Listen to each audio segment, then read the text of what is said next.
Hey everyone, welcome to today's class for physics. आज का हमारा टॉपिक है इलेक्ट्रोस्टैटिक पोटेंशियल।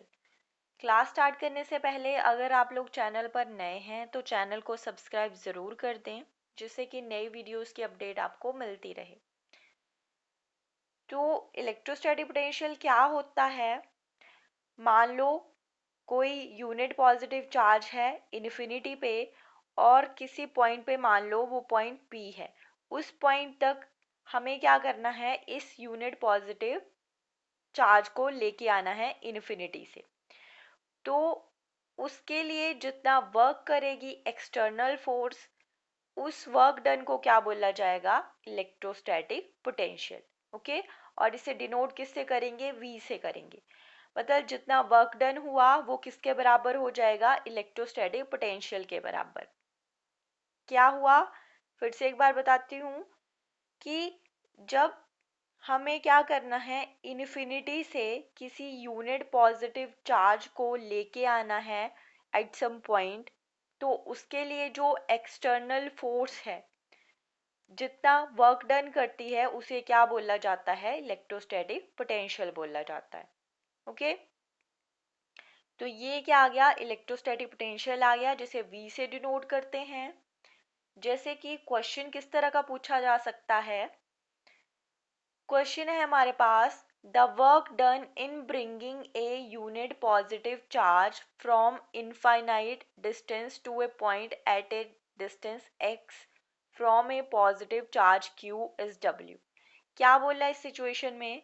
इस सिचुएशन में बोला गया कि किसी पॉइंट पे हमारे पास पॉजिटिव चार्ज है q।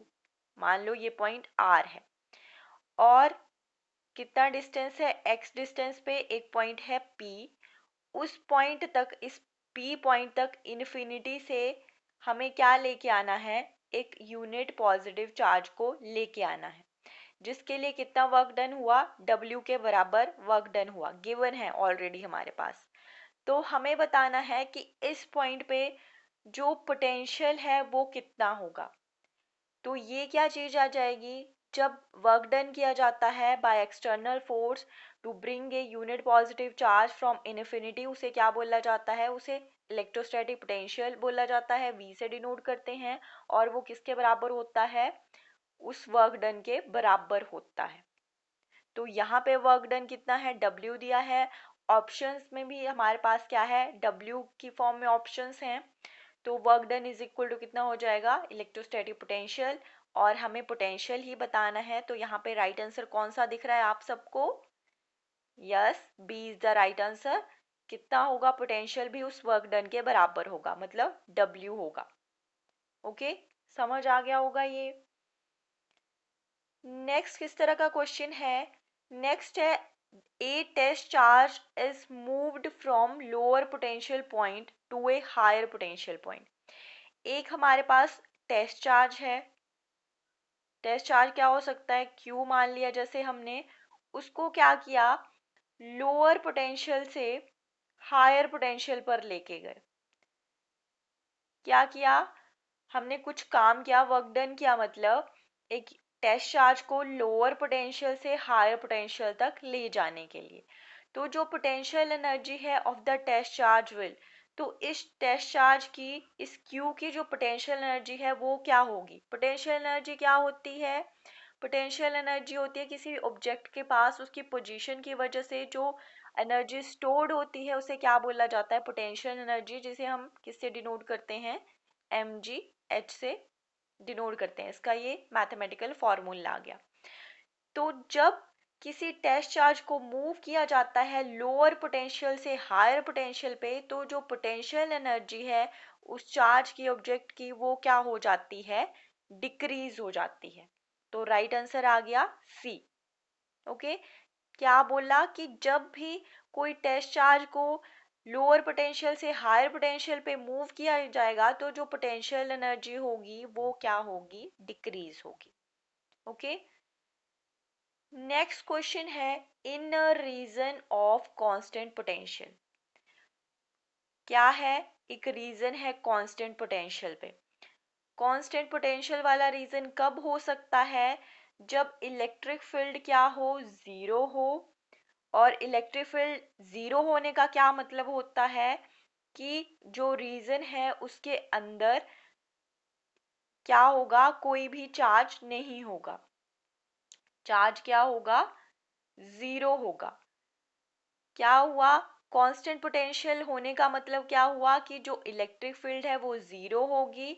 और इलेक्ट्रिक फील्ड ज़ीरो होने का क्या मतलब हुआ कि उस रीजन के अंदर जो चार्ज है वो भी क्या होगा, ज़ीरो होगा, मतलब नो चार्ज होगा।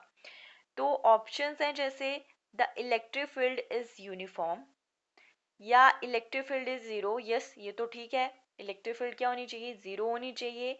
There can be no charge inside the region, ये भी सही है।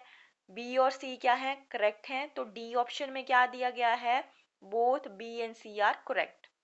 तो राइट आंसर क्या आ गया, डी आ गया। आपको क्या चीज हमेशा याद रखनी है कि अगर कोई ऐसा रीजन है जहां पे जो पोटेंशियल है उसकी वैल्यू क्या है, कांस्टेंट है। ओके, तो इसका क्या मतलब होगा, v कब कांस्टेंट होगा, जब जो इलेक्ट्रिक फील्ड है वो ज़ीरो होगी। और इलेक्ट्रिक फील्ड ज़ीरो होने का मतलब क्या हुआ, उस रीजन के अंदर कोई भी चार्ज अवेलेबल नहीं होगा। ओके, नेक्स्ट है इक्विपोटेंशियल सरफेसेस।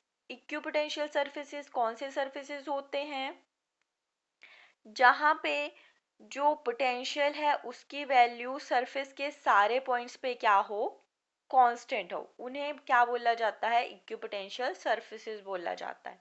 क्या चीज है, an equipotential surface is a surface with a constant value of potential at all points on the surface. उसे क्या बोला जाता है, इक्विपोटेंशियल सरफेस बोला जाता है। ओके, और जो इक्विपोटेंशियल सरफेस है थ्रू ए पॉइंट, वो क्या होगा, नॉर्मल होगा इलेक्ट्रिक फील्ड के एट दैट पॉइंट। इसका क्या मीनिंग हुआ, ये आगे क्वेश्चन में समझते हैं। सबसे पहले क्वेश्चन है हमारे पास, इक्विपोटेंशियल सरफेसेस। इक्विपोटेंशियल सरफेसेस कौन से सरफेसेस होते हैं, are closer in regions of large electric field compare to region of lower electric field. जो और क्या प्रॉपर्टीज है इक्विपोटेंशियल सरफेसेस की, कि जो इक्विपोटेंशियल सरफेसेस होते हैं वो क्या होते हैं, क्लोजर होते हैं, कहाँ पे, जहाँ पे लार्ज इलेक्ट्रिक फील्ड होती है as compare to regions of lower electric field. ये प्रॉपर्टी होती है एक। दूसरा क्या है, will be more crowded near sharp edges of a conductor. जहाँ पे क्या होंगे, शार्प एजेस होंगे कंडक्टर के, कोई चार्ज कंडक्टर है वहाँ पे इक्विपोटेंशियल सरफेसेस क्या होंगे, बहुत ज़्यादा क्राउडेड होंगे, ये भी करेक्ट है। Will always be equally spaced, ये करेक्ट नहीं है। अब जबकि बी जो बी स्टेटमेंट है हमारे पास अगर वो करेक्ट है तो ऑब्वियसली जो सी है वो क्या है, उसके उसका अपोजिट बोल रही है। ठीक है, कि ऑलवेज क्या होंगे, इक्वली स्पेस्ड होंगे। बट हमने यहाँ पे अभी भी बोला कि जो इक्विपोटेंशियल सरफेसेस की प्रॉपर्टी है उसमें क्या चीज आएगी, कि जो शार्प एजेस के क्लोज क्या होंगे, क्राउडेड होंगे इक्विपोटेंशियल सरफेसेस। ओके, तो ऑब्वियसली अगर बी करेक्ट है तो सी करेक्ट नहीं हो सकता। तो डी क्या है, A and B are correct, तो डी क्या आ जाएगा, राइट आंसर आ जाएगा। क्या आ गई प्रॉपर्टीज, कि जो लार्ज इलेक्ट्रिक फील्ड्स हैं वहाँ पे इक्विपोटेंशियल सरफेसेस क्या होंगे, क्लोजर होंगे, और जो शार्प एजेस हैं वहाँ पे क्राउडेड होंगे। ठीक है, नेक्स्ट है इलेक्ट्रोस्टैटिक्स ऑफ कंडक्टर्स। कंडक्टर्स की प्रॉपर्टीज हैं। तो कंडक्टर में क्या चीज आएगी, कि अगर मान लो हमारे पास कोई चार्ज कंडक्टर है तो उसके अंदर क्या होगा, इलेक्ट्रोस्टैटिक फील्ड क्या होगी, ज़ीरो होगी। ओके, नेक्स्ट क्या है, at the surface of charge conductor electrostatic field must be normal to the surface at every point. जो सरफेस है कंडक्टर का उस पे जो इलेक्ट्रोस्टैटिक फील्ड है वो क्या होनी चाहिए, नॉर्मल, मतलब परपेंडिकुलर होनी चाहिए to the surface at every point. The interior of the conductor can have no excess charge in the static situation. जो इंटीरियर ऑफ कंडक्टर है वहाँ पे एक्सेस चार्ज नहीं होना चाहिए, कब, एक स्टैटिक सिचुएशन में। Electrostatic potential is constant throughout the volume of the conductor and has the same value as inside on its surface. जो electrostatic potential है वो क्या होना चाहिए, कंडक्टर की जो जितनी भी वॉल्यूम है उसके थ्रू आउट कांस्टेंट होगी इलेक्ट्रोस्टैटिक पोटेंशियल की वैल्यू, और कितनी वैल्यू होगी, सेम उतनी होगी जितनी क्या होगी, इनसाइड होगी किसी कंडक्टर के सरफेस के। ओके, तो ये आ गई प्रॉपर्टीज। क्वेश्चन क्या है, which of the following statements is false for a perfect conductor. अगर हमारे पास कोई परफेक्ट कंडक्टर है तो हमें बताना है कि इनमें से कौन सी ऐसी स्टेटमेंट है जो गलत है फॉर ए परफेक्ट कंडक्टर।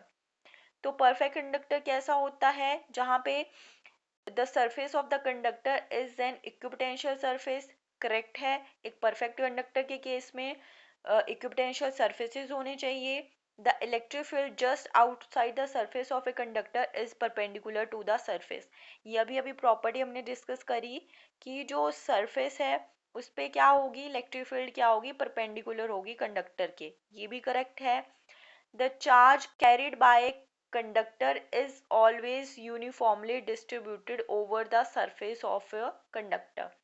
जब भी हम एक परफेक्ट कंडक्टर की बात करते हैं तो उसका क्या मीनिंग हुआ कि जो चार्ज डिस्ट्रीब्यूशन है over the surface of conductor वो कैसी होनी चाहिए, यूनिफॉर्म होनी चाहिए। तो ये भी क्या है, करेक्ट स्टेटमेंट है। तो यहाँ पे डी है नन ऑफ दीज, तो तीनों ही स्टेटमेंट्स क्या हैं, करेक्ट हैं। तो डी क्या आ जाएगा, कोई भी इनमें से फॉल्स स्टेटमेंट नहीं है फॉर ए परफेक्ट कंडक्टर। ठीक है, तो ये आज के लिए क्या थे, कुछ क्वेश्चंस थे और प्रॉपर्टीज देख ली हमने कंडक्टर की, और इलेक्ट्रोस्टैटिक पोटेंशियल क्या होता है। नेक्स्ट क्लास में हम कैपेसिटर्स के बारे में डिस्कस करेंगे। तो that's all for today and thank you for watching.